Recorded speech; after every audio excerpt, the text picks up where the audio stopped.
listening to the Behavioral Economics and Marketing Podcast, and this is your host, Sandra Thomas-Comenole. Welcome to the Definition Minute, a new subset of the Behavioral Economics and Marketing Podcast. In these mini episodes, I will define economic theories in a minute or two.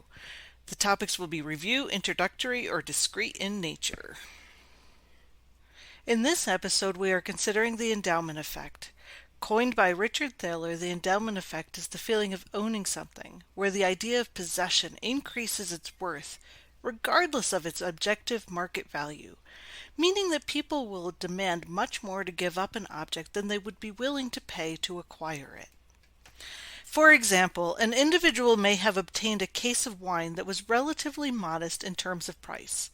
If an offer were made at a later date to acquire that wine for its current market value, which is marginally higher than the price that the individual paid for it, the endowment effect might compel the owner to refuse this offer, despite the monetary gains that would be realized by accepting this offer.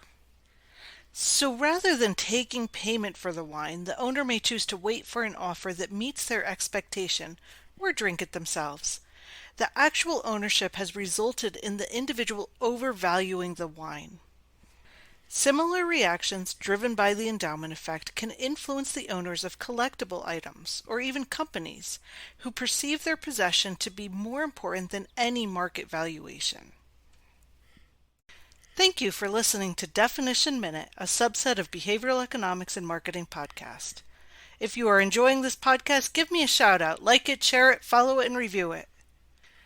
Also, if you enjoy my style but want to learn more about travel destinations, you are in luck. I just launched a new travel podcast, the Hub and Spoken Travel Show. Check it out on iTunes, Spotify, Google Podcasts, or online at www.hubandspokentravelshow.com.